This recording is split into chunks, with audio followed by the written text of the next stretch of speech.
The Umbrella Corporation. Our business is life itself. This podcast episode is brought to you by nothing. Try it for free.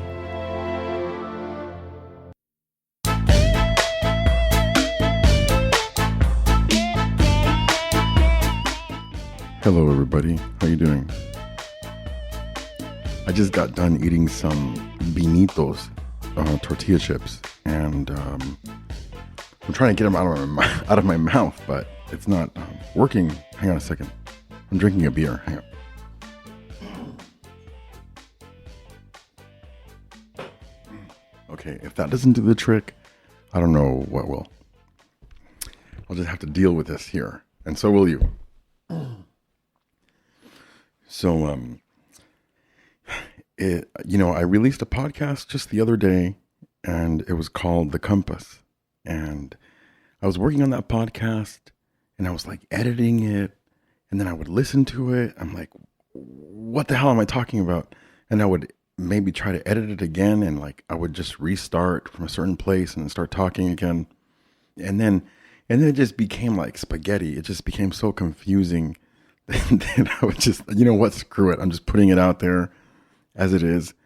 And that's what it is. But in that podcast, I was talking about a compass. What I was trying to get across was that how do people decide who they are as far as their political identity and their religious identity?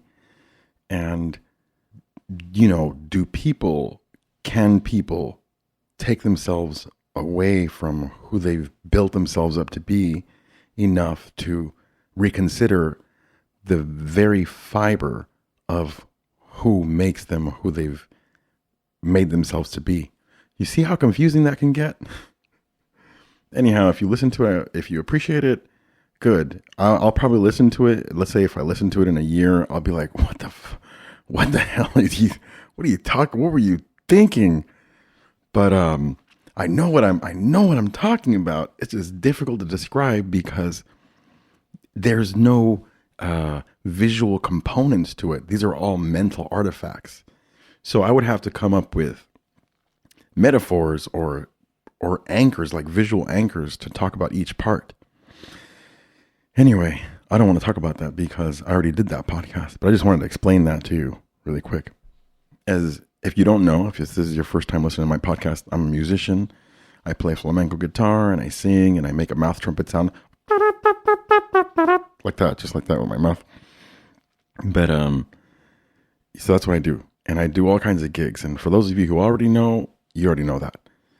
Now, I played a gig recently at a country club. I won't tell you the name of the country club because I don't want to like blackball myself there.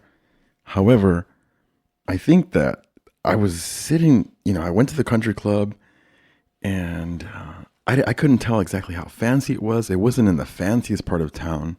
So in case you didn't know, there's country clubs out there that are not in the fanciest part of town. So I'm playing this gig and I'm sitting there basically in the corner, and the room is a big room. It's like, I don't know, like a quarter of a football field. And, or maybe like an end zone. I don't know. I'm sitting there playing and I'm watching all these people, and basically I just got to tell you right now, everybody was white. Okay. I'm not trying to make this about a race thing, but everybody was white. And like at least 50% of the people in there were senior citizens with variations all the way down from the 20s to like 40s and 50s. And besides them.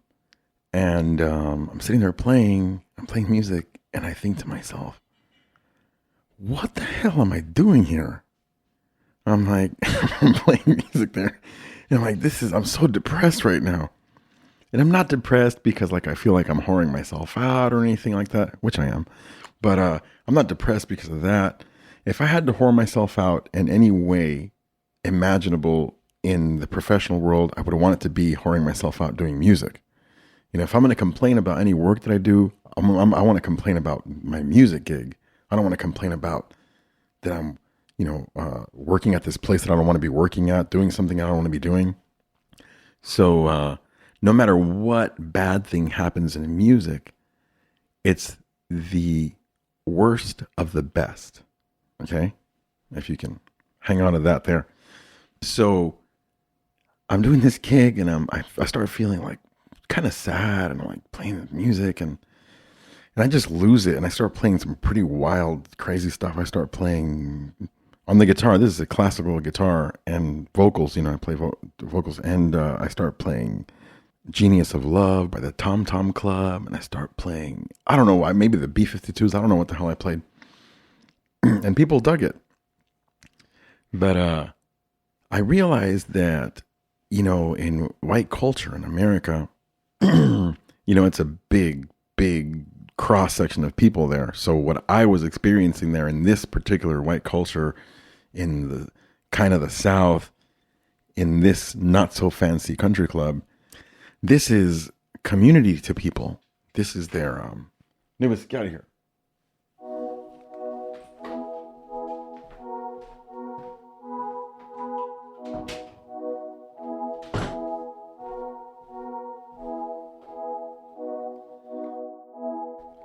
Excuse me, my dog was trying to break into my studio room here. So this is a community to people, and this is, maybe people go to the country club and they grew up going to the country club, and some of these people, maybe they've been going to the country club their whole life, and this is how they do it. But what fascinated me and made me kind of sad, not that it's a sad thing, it made me sad because of the trajectory in my history where I'm coming from, was that this was so institutional. Like it was like a big lunchroom, essentially a fancy lunchroom, but it's really a lunchroom, and you go and people are sitting at tables, and there was not even too much mingling between tables, Basically, I'll put it this way.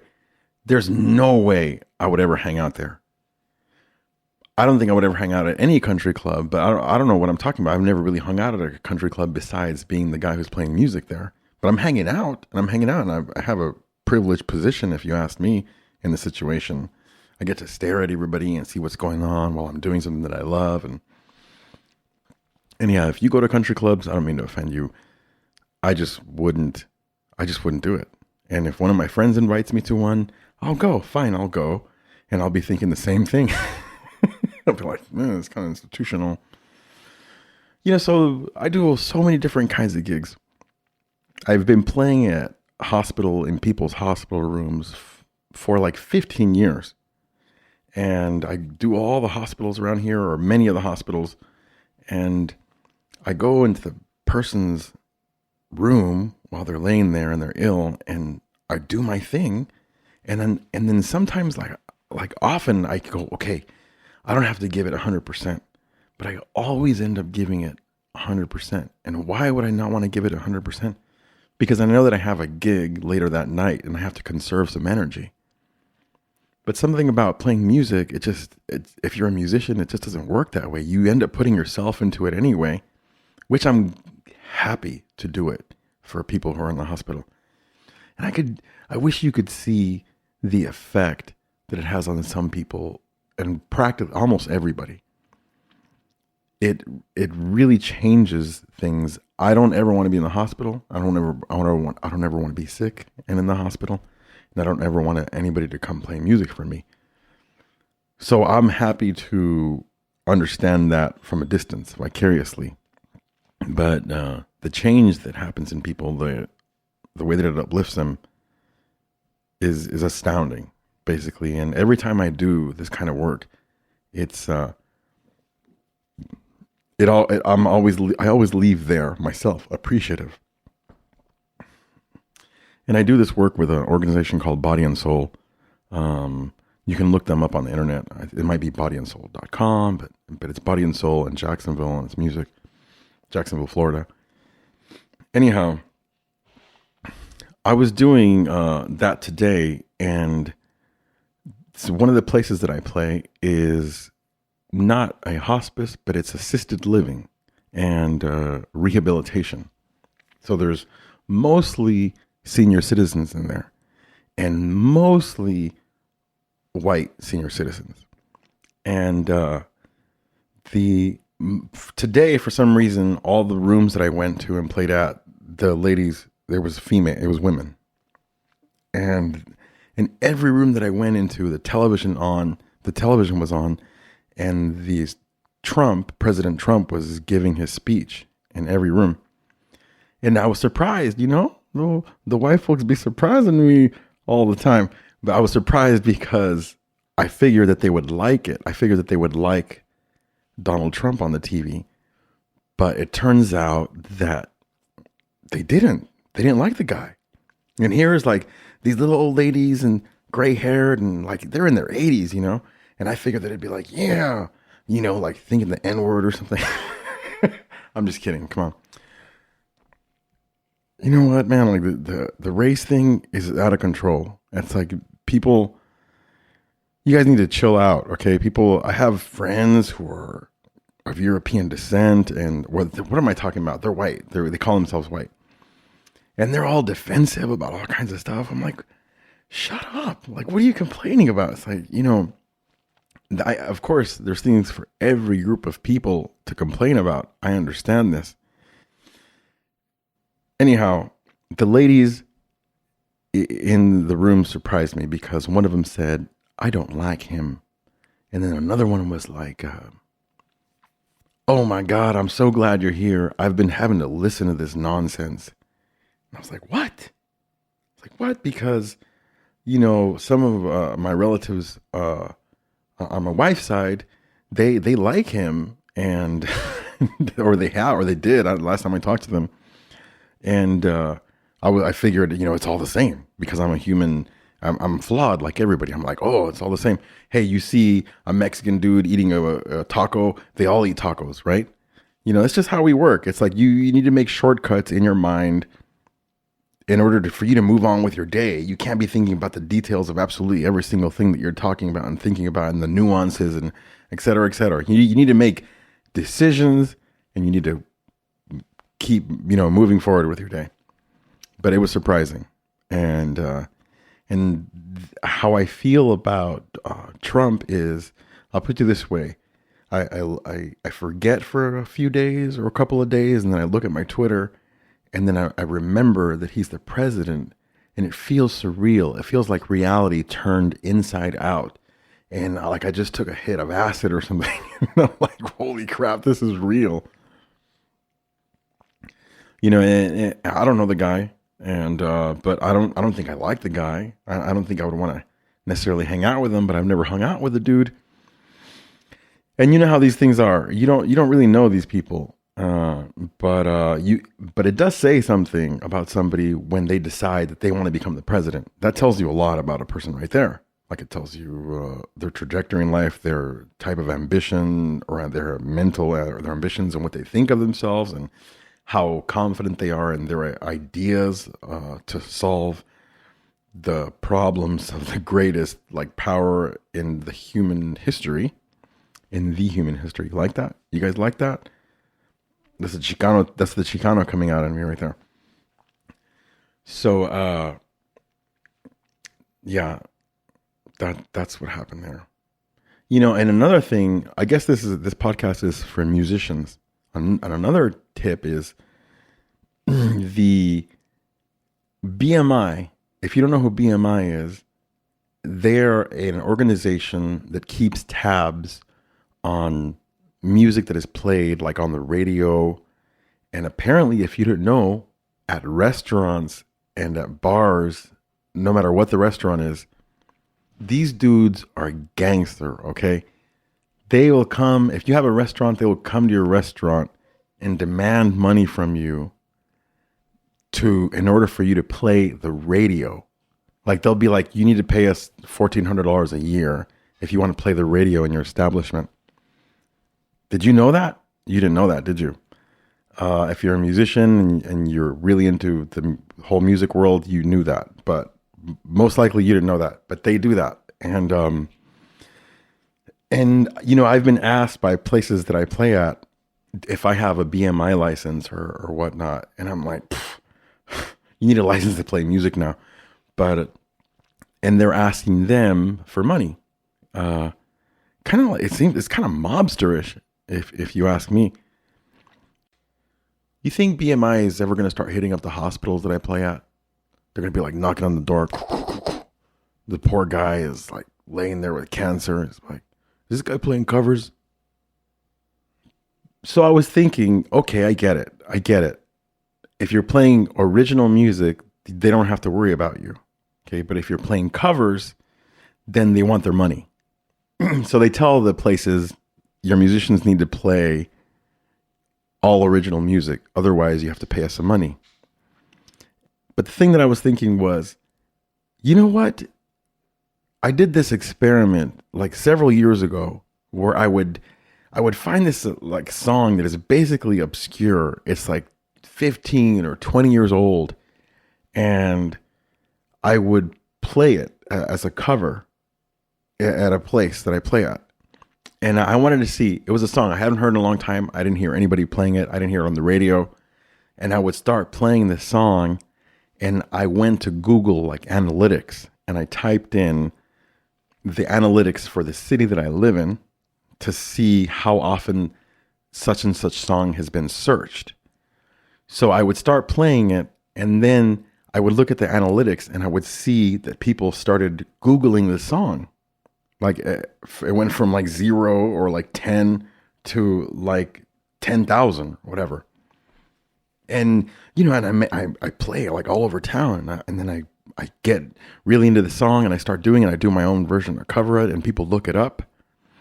So BMI should be paying me because I played the song in the live venue, now people are going online and downloading it from iTunes. Otherwise, I resurrected the thing. I brought it back from the dead, and they want me to pay them too. Isn't that like super like capitalist, right? And I say capitalist like it's a bad word because in many cases it's a bad word. If you're trying to sell me Beanie Babies, it's not a bad word. I'm not going to buy them, but BMI should be paying me if that is the case. And I can prove it with Google Analytics. Look, your stupid BMI song had no hits in my area. And then I started playing it around town, and now there's 100,000 people that looked it up in this area. I mean, 100,000. Maybe I'm giving myself too much credit there, but maybe. I don't remember. I actually don't remember the numbers. It was so many years ago. I don't remember the numbers. So this is my life, folks. And my kids are beautiful, and they're doing great. And my daughter is 3, and the other one is over 1. The other one's over 3, and they're just wonderful. I don't know, man. I don't know if you don't have kids, and if you don't want to have kids, I don't understand you. I mean, I don't understand that part of you. Like, I just don't get it. I assume that deep inside, everybody wants to have kids, but some people say they really don't want to have kids. What are you going to do? What are you going to do with your life? What are you just going to watch Netflix or like play games or what are you going to do? Like travel all over the world and run marathons, or I don't know. It's just like, what's the point? It feels like, what am I talking about? I don't know. You know what? If you don't want to have kids, you shouldn't have kids because you probably know better than me that you're crazy and you shouldn't have them. So forget that last part that I said. But I'll tell you from my experience, it's just a wonderful thing. It makes me understand the universe, and at the same time, it makes me not understand humanity at all. And how does it make me understand the universe? I don't know. I don't even know what I mean by that. But I'll tell you, it makes me understand love in a different way, and eternity. That's what it's taught me, because I swear to God, I eternally love my kids. Like as far as the most powerful telescope can look into outer space, that's not how much I love my kids. I love that times as long as time goes on. How's that? That's how much I love my kids. And I know if you're a parent and you feel that way, if you're not a parent who's like, slapping your kid around and putting him in in a cage, well, so you can go out and drink at a local bar. If you're a parent and you love your kids, you know exactly what I'm talking about. And it's an amazing thing. And I think that if you're obsessed with somebody, like if you love somebody romantically, it's similar. But if I had to, like, now in comparison, if I had to, like, die for a person, now in comparison, if it was for a love, an ex-love before I had kids, there's more hesitation there than for my kids. Like, I would do it right away. It's like no thought, like, just, if I had to do it, if I had to do something like block a bullet or a car or whatever, bam, there I am. And there's something beautiful about such a selfless feeling, expression. I don't know, man. I don't understand the society that we live in. And I know you don't understand it either. You pretend you understand it, and you're on Wall Street and you're trading stocks and you're making a lot of money, but you don't know what the hell's going on. This whole thing is made up. And I think the ancient Egyptians had it right more than we do because... And, I don't believe the whole, like, Jewish people were slaves, the ancient Egyptians, because of information, revelations that have come up over the past, 15 years in archaeology and whatnot. However, people have an attachment to that story, and I understand that, so I'll just leave that at that, and we can just have a discussion about that at another time if you feel like it, but there's no need to. It's not important. But the ancient Egyptians... There was no fat, ancient Egyptians, and they're depicted are all mostly healthy, and it seems like they were peaceful for the most part. And I guess most, if not all of their wars were defensive, and they had a connection, the way that their society worked with the entire cosmos, like the entire existence from stars that are light years away to here. It seems like everything was taken into account in the way that they built their society. Whereas for us, we invented something like the work week, and we take that into account, and our life revolves around the weekend, so to speak. We're pretty retarded. We're pretty, as a society. And I don't know if there's a way out of this. I have to try to maneuver through this however I can. And fortunately, I've been able to maneuver through it as a musician, which is something that I love to do. Will I ever not like playing music anymore, though? I can't foresee that. But if it does happen, so be it. I'll do something else. I'll be like, music is bullshit, So I gotta go. It's late here, and I'm talking softly a little bit because my kids are asleep right now, and I came home from a gig, and I had 3 gigs today. And somebody was asking me about how I got started in music, and I don't want to tell you right now because I'm kind of tired of talking, and I've been singing today. And I don't even know if you want to hear it. Like, I don't. There's certain ways that I don't like to talk about myself, but it's kind of an interesting story, and it might help somebody out. But I'm not going to say it right now. I'll say it another time. And if I forget, remind me if you really want to hear it. Other than that, I want you to know that you can do this. You can do it. You can do it. What can you do? You don't know how to do anything. No. Podcast. Donate. atlanticradio.blogspot.com if you would like to give me a tip. It's a good thing I don't make a living off of this podcast, I'll tell you right now, because I'm so inconsistent with my releases. However, I took a little break from it. The holidays, happened and all that kind of stuff. And it's good to take a break. It's good to take a break from things, and you're probably tired of me. So here I am. I'm back. I'm back after a month hiatus, basically. And you can listen to my show that I just released, and you can make fun of it, and you make fun of me, and you can do whatever you want. But you know what? How's your podcast doing? Huh? How are you doing? Or are you just posting on your little Facebook? Just like posting, this is dumb. What am I even talking about anymore? I gotta go. Bye.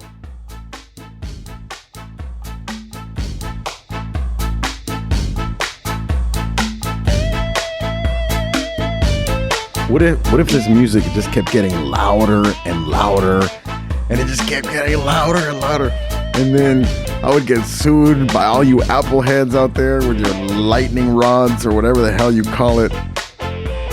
Enjoy yourselves.